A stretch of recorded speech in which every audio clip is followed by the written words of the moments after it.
has the status of an industrial revolution, the way that the steam engine had in the first industrial revolution, or electricity in the second, computers in the third, and robotics AI in the fourth. We're all reading the coverage, aren't we, which says that this could be the end of the world or the end of humanity, or perhaps, take all our jobs.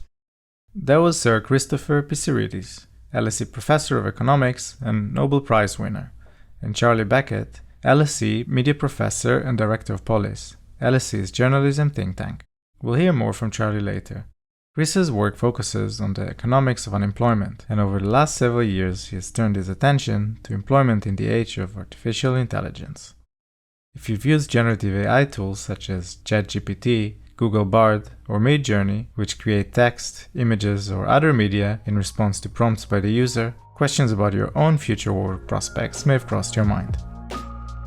Welcome to LSE IQ, the podcast where we ask social scientists and other experts to answer one intelligent question. I'm Maayan Arad from the IQ team, where we work with academics to bring you their latest research and ideas. In this episode I ask, is AI coming for our jobs? I'll hear about how AI is being implemented in courts and the first robo-judges in China. I'll talk to experts about how journalism and other professional fields will be affected by the AI revolution and the role of governments and businesses in mitigating the risks. Historically, other technological advancements have led to the creation of new jobs, such as the boom in manufacturing that resulted from electrification. Will this be the case with artificial intelligence? I asked Chris Pissarides. The fear with AI is that it's going to go the other way. Employment will go down because machinery will be working on its own. But the transformations that are taking place are arguably of that scale, in that we have to learn new skills, there will be new types of jobs, there will be mainly service jobs because manufacturing can be automated more easily. How might the AI revolution impact different professions? I think AI will take over jobs, and robotics actually will take over jobs that can be programmed, ones that follow a certain routine, ones that are based on the analysis of data that we already have. All our information is going to come from AI. ChatGPT, for example, is already being put into practice as a way of generating information the way that Google was and still is. That's going to be the main impact. And that's why I said I'm optimistic, because those jobs are not particularly satisfying jobs. Doing the manual work that robots are doing in warehousing or on in actual manufacture, production lines. Those have been taken over. But it's not going to take over most of the jobs in the service sector that involve personal contact. Jobs that require creativity, those will remain in human hands. Chris is optimistic about the impact of AI on the labor market and recently suggested that increasing productivity might even enable the adoption of the 4-day workweek. He highlights the benefits of AI adoption across various industries and envisions the possibility of robotics and AI working together with people. Teaching, of course, we use AI a lot. We might start preparing our lecture notes using ChatGPT or other sources from the internet. And of course, the medical profession is already helping a lot in diagnosis and various tests that are being done. It's not going to help the poor nurses, the poor underpaid nurses, because there you need the human touch for care and attention to the special needs of every patient. And the last thing you want to do is to send a robot to do that for you. I don't see the machinery taking over in a big way in restaurants, for example. People were social animals. If we go somewhere for entertainment, we'd like to have a sort of friendly, warm welcome from someone and be offered professional human service, rather than trying to figure out how to work the machinery or a robot to get what we want. I think that will always remain. So we're not likely to see AI front of house stuff anytime soon, but what about professions where functions traditionally taken on by junior staff could be performed by AI? I think that in the legal fields, what is becoming increasingly evident is that the use of AI is progressively replacing some of the repetitive functions that were performed, for example, by trainee lawyers or very junior lawyers. This is Dr. Giulia Gentile, formerly at LSE Law School and now at the University of Essex. Giulia's recent projects focus on the digitization of courts. These were tasks that were more repetitive, not necessarily requiring, one can say, the experience of a well-navigated lawyer, and therefore were given, of course, to more junior professionals. And this is where we see that AI is also becoming more relevant, precisely because of the nature of the task and their tendency to be automated. I would say there is an increasing concern among, for example, law students to whom I teach about AI and AI regulation, about their future as well, about their own career. But depending on how companies and law firms decide to embed AI, in a way, trainees may also perhaps be facilitated in their tasks. So it depends on whether the technology will have a more human-centric approach or rather a more business-oriented one. And in the second case, inevitably, I think that the working conditions of future professionals will be affected and may become harsher for job seekers to find employment in the future. How are AI tools already being used in the legal profession and in courts? So starting from the legal profession, AI is used, for example, to draft contracts. We also have AI used in hearings. For example, Compass being a tool used in several states in the United States that helps judges to make decisions on sentencing based on the degree of recidivism of the parties involved, of the parties that have been charged with some criminal counts. So routine legal tasks are already being done by AI, but what about the more weighty judgments of the courtroom? Is there a not-too-distant future when a robo-judge hears a case?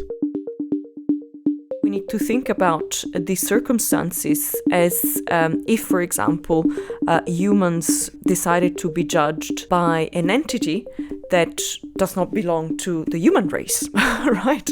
Now, of course, this would be the extreme case where the judge is completely, entirely replaced by artificial intelligence. And this might be, well, the future. There is no indication that this might not happen. In this very historical moment, we have AI judges in specific cases, for example, in China, where relatively simple claims are decided through algorithms.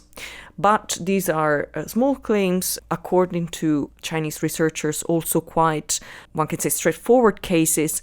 Is it possible and even desirable to remove the emotional baggage and biases of judges by using AI systems instead? If the judge, for example, has a certain preference, that being political or simply personal towards certain parties or towards certain arguments, towards certain interpretations of the law, this is perceived as negative, of course. And in this sense, AI is deemed to be able to address this bias that judges may have by providing more reliable, more mathematical input in the courtroom.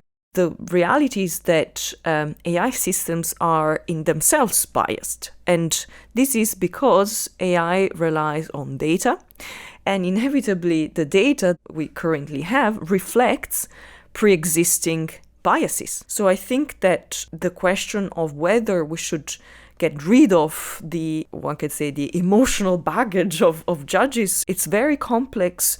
And in any event, we should mention the fact that there are several rules already existing in different states, in different jurisdictions, that allow to measure and assess whether judges have been independent and impartial. And therefore, my take on this question would be that also any form of AI that will be likely to be introduced in the courtroom should comply with these requirements that are currently applied to human judges. Giulia points out that robo-judges would not be wholly impartial. They would be as biased as the data their algorithms are trained on. And how are people likely to react when their case, and sometimes even their future, will be decided by an AI judge? might not incentivize individuals to access courts at all, knowing that there will be a robot deciding their case. Legal reasoning is about creativity, and a robot judge might not necessarily provide creativity and might not provide, even more importantly, also interpretations of the law that are based on equity, on values that go beyond the very limited wording of the law, but that consider values that are human in their nature, such as, for example, fairness, equality. You're listening to LSE IQ. In this episode, I'm exploring whether AI will take over our jobs. We'll hear more from Giulia Gentile later. I also spoke with Professor Charlie Beckett, who leads the Polis Journalism AI project, a global initiative that aims to empower news organizations to use artificial intelligence in a responsible way that boosts independent journalism. I asked Charlie why AI is such a hot topic right now. In this last period of 6-9 months, with the release of these large language model generative AI like ChatGPT and DALL-E and Midjourney, there's been this explosion of interest. It's the fact that you, me, anyone can go on that site and put a prompt in. Can ask it something simple or facetious or complicated, and you'll get a response. Anyone can go on these picture generation sites and create the most fantastic images. We've heard so much about what AI is and what it's capable of. Is this technology something we should be worried about? This is a remarkable live experiment. One of the reasons why the generative AI has happened so quickly is basically because Microsoft and Google are in a big corporate race to see who can exploit it the best, for example, around search. And there's going to be, there's theoretically a big impact on their business models and, who controls tech power in the world. And I think the impacts are going to be felt even or just as acutely in other fields, both for good and for bad, in places like health in terms of diagnosis, for example. I think one of the determining factors is going to be, we've got this kind of Wild West at the moment where they're releasing endless algorithms, and one of the tech leaders even said we should wait and see when it starts doing bad things so we can then correct it, which is a interesting theory about public safety. So I think one of the key things is going to be the way that the companies themselves introduce more guardrails, introduce, one hopes, more transparency, although I wouldn't wait too long for that. But also, of course, how authorities who are already starting to think about how they might intervene in terms of regulation and so on. So that's going to be important. So regulation is going to be crucial, but will also take time. The new technologies are developing so fast that it's hard to imagine policymaking being able to keep up. I asked Charlie whether we should put the brake on AI while we still can, or celebrate the innovation. This stuff is not going back in the box. There's no way that's going to happen, and I don't think it should do. But we have identified for some years, ethical concerns, real practical concerns, over facial recognition, recruitment, and so on. And there are real dangers around any of these technologies. I'm not sure that talking about, the end of the human race is a very helpful way to frame it. I think that actually plays into some of the tech company hype. This stuff is incredible. This is world changing. Yes, it might end the world. I think it slightly plays into that sort of mega hype, which, of course, in any list of probabilities, yes, there's always going to be that. But as I say, yes, I think it can frame the debate in a way that distracts from the real practical here and now issues that we need to grapple with. Thinking about the practical use of AI for journalists, what are the challenges they face that AI can help to solve? Resources. There's very few newsrooms that have got bigger in the years. What they have done is they're creating much more content than before. They're reaching more people than ever before.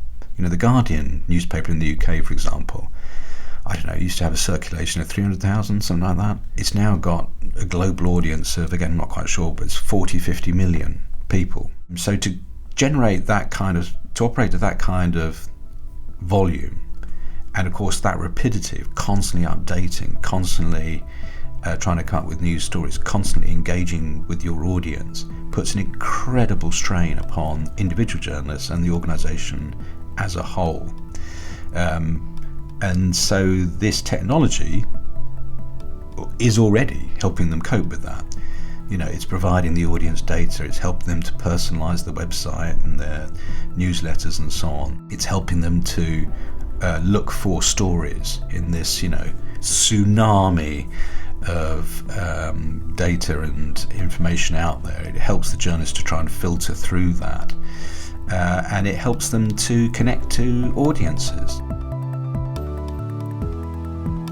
ChatGPT and other generative AI platforms can already perform tasks that occupy a lot of journalists' time, and this trend will likely accelerate in the future. ChatGPT plugin will be the end of designers. Photorealistic lets you type a simple mid-journey prompt into ChatGPT. AI just wiped out app developers. AI just fired your web developer.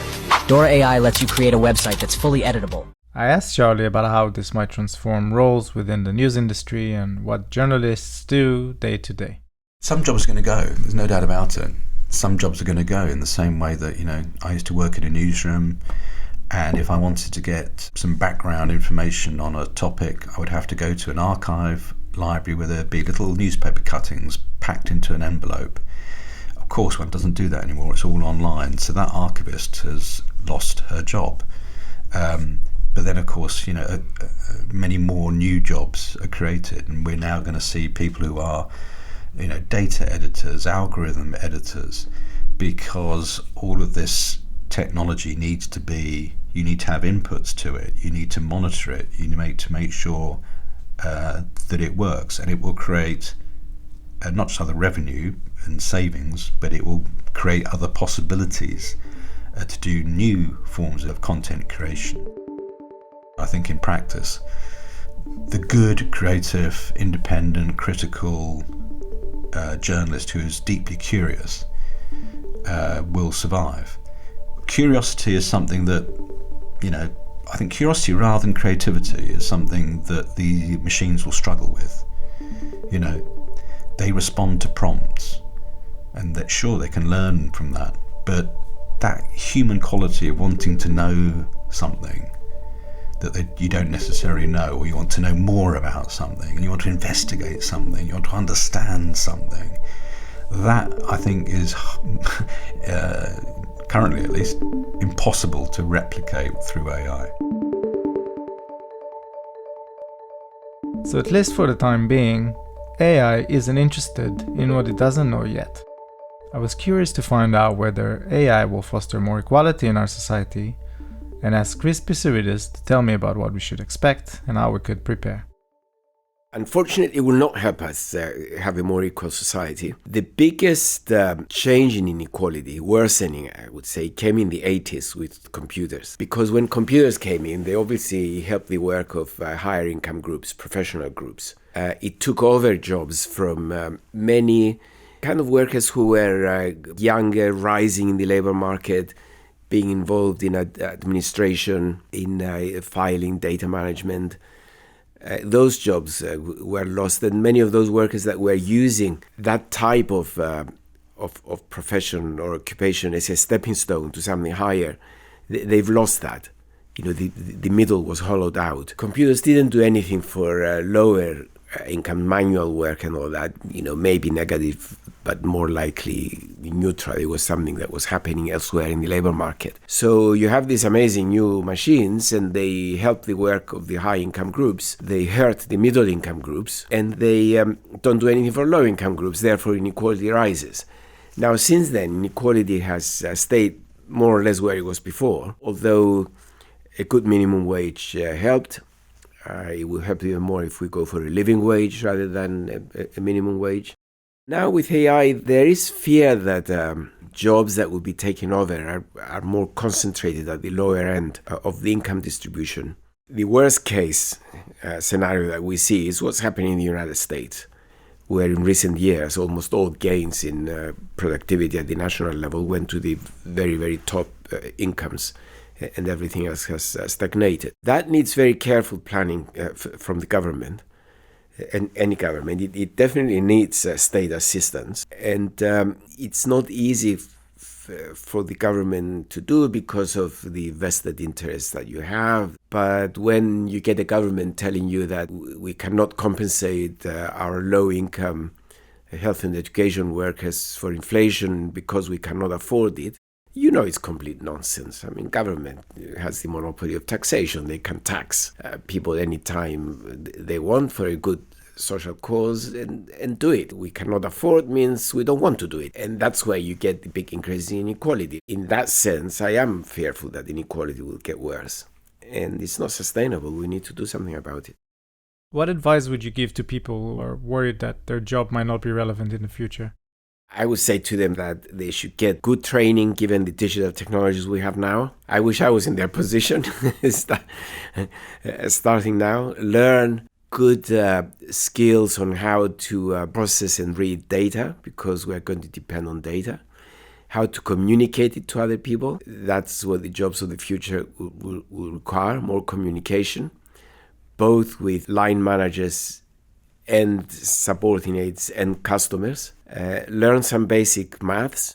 Should people be looking to change careers? You should be looking for new things all the time. What's more important actually sometimes to change your role within the career you've chosen. Like you decided to become an economist or a medical director. Don't think that you'll need to change from an economist to become a pilot or something, or an accountant. Within that profession, change your role according to where AI is leading you, what is helping you to do. Don't think that you're going to get a job applying certain skills and then you'll be stuck with those skills until you get a pension at age 65 and that's the end. That would be boring. Be optimistic. I think it's, discover the new startup that will make you a millionaire in 5 years. For Chris, lifelong learning and adapting to change will be essential. I also asked Giulia Gentile about attributes that will be important in the job market of the future. Something that will always remain as an intangible asset and cannot necessarily be replaced by AI is creativity. So thinking about innovation is something that will certainly offer an advantage to companies, to individuals, to workers in any field. Also problem solving, and therefore how to navigate a complex scenario is something that will become very valuable regardless the presence of AI. And in addition to this, of course, also emotional intelligence, how to interact with other human workers, not AI workers, and also how, therefore, to work in a group, for example, to cooperate. All these are emotional skills that will become probably even more valuable in the future with the advancement of technology. I think, so the advice would be to become aware of the different AI tools that exist and that are being developed. And this inevitably will provide these individuals with an advantage, with an edge over competitors.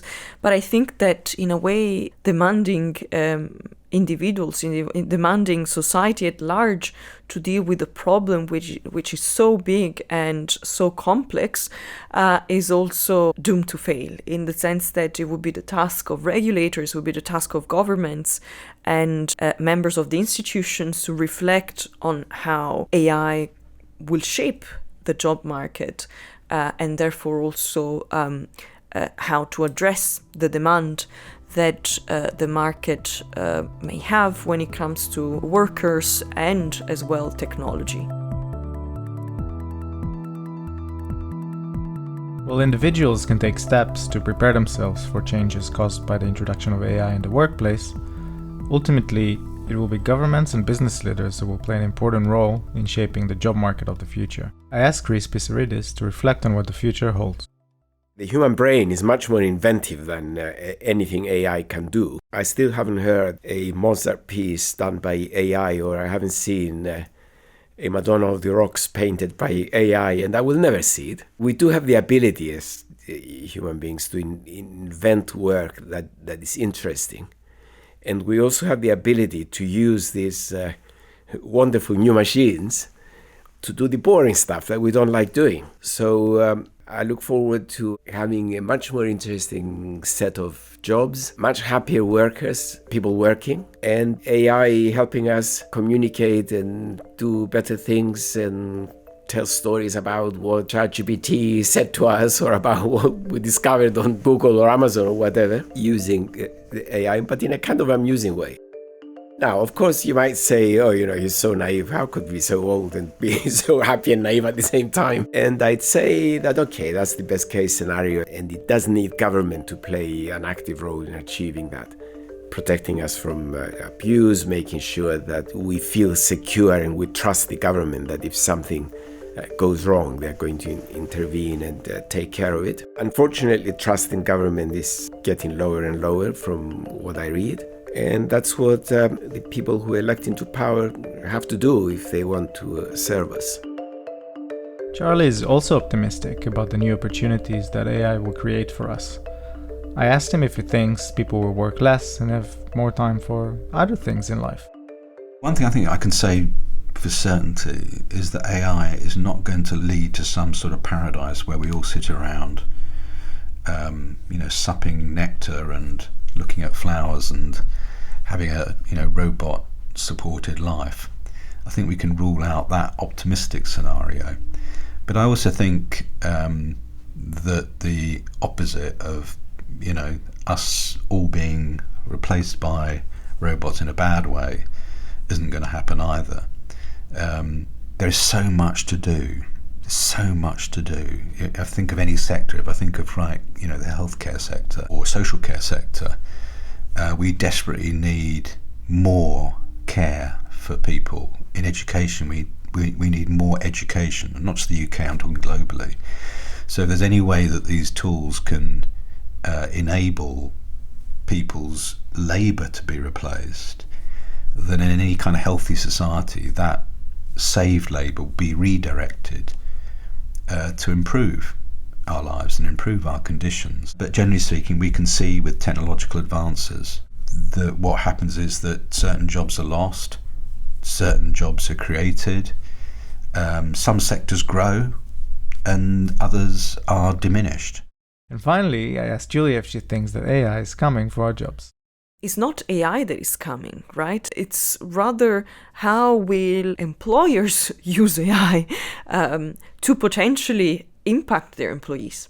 I think that's the real question. It's not AI in itself, it's rather companies and the management of companies and employers who have leverage in this context and can therefore decide how AI will impact the job market. So again, there is a conflict of values here, because one can say that value for money considerations will inevitably, to a certain extent perhaps, give prevalence, favor AI-based solutions in the workplace over human presence, where AI, for example, can be more efficient and more effective. But then, of course, there is another value that comes to play here, which is that of humanness and, of course, of empathy, and also how do we want to transform the work environment? For whom do we want to work? With whom we want to work? Which brings us back to the question of humanness, and one can say what AI should stand for and how AI should be used in our society. So these two different approaches inevitably will shape the answer to this question, and I hope that we can come to a world where any use of AI is human-centric and serves humans rather than instead threaten them. Our three guest speakers have years of academic expertise behind them, but it seems fitting to also ask AI-driven chatbot, ChatGPT, whether it thinks AI is coming for our jobs. Perhaps unsurprisingly, for a model trained on human-generated data, it seems, for now at least, to agree with our experts. It is essential to prepare for the impact of AI on the job market. This includes investing in education and upskilling programs to equip the workforce with the skills needed to thrive in an AI-driven world. Ultimately, the future impact of AI on jobs is uncertain and depends on how society chooses to adapt to and harness this technology responsibly. This episode was produced by me, Maayan Arad, and edited by AI. Just joking. It was edited by a human being called Oliver Johnson. If you'd like to find out more about the research in this episode, head to the show notes. And if you enjoy IQ, please leave us a review. Coming next, LSE IQ asks, what is it like to be criminalized for being gay?